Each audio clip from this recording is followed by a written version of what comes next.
Je n'oublierai jamais, Bob, la première fois que je t'ai entendu enseigner sur Luc 2, 52. J'étais stupéfait. En tant que chrétiens, nous avons tous lu ce passage des dizaines, peut-être des centaines de fois, mais l'on ignore parce que c'est un petit passage. On ne pense jamais à ce sujet. Et je me souviens que tu allais enseigner à ce sujet. Qu'est-ce qu'il va enseigner à ce sujet? Et c'était absolument profond. Qu'est-ce qui vous a amené à partager ce passage avec le monde?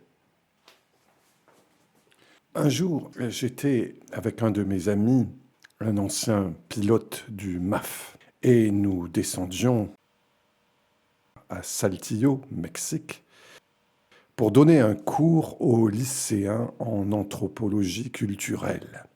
C'étaient des jeunes qui s'intéressaient aux missions. Et mon ami a dit, « Avez-vous déjà analysé Luc 2, 52 ?» Et j'ai dit, « Qu'est-ce que c'est ?»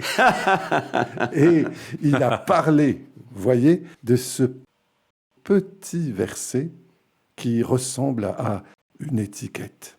Le dernier verset du chapitre 2 de l'Évangile selon Luc. Un jetable. Un jetable. Et il a dit, vous savez, Bob, je pense qu'il y a une profondeur immense dans ce petit verset. Et nous avons commencé à en parler. Et j'ai commencé à réaliser que ce verset était une description des intentions de Dieu pour le seul être humain parfait qui ait jamais vécu. Et la description était holistique.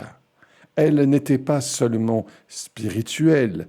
C'est le Saint-Esprit qui enseigne Luc sur les intentions de Dieu pour son bébé, pour son fils. Et il n'a même pas commencé par des choses spirituelles. Jésus grandissait en sagesse. Pas en intellectuel, il grandissait en sagesse, ce qui inclut le domaine intellectuel. Il grandissait aussi physiquement, et puis spirituellement, puis socialement.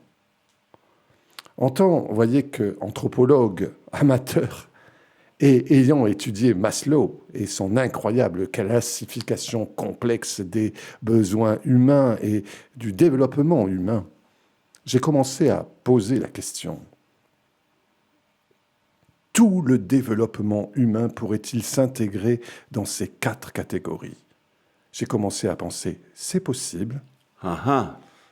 Tous les besoins humains, tout le développement humain, tous les desseins de Dieu pour nous, en tant qu'êtres humains, peuvent se refléter dans ce tout petit verset jetable.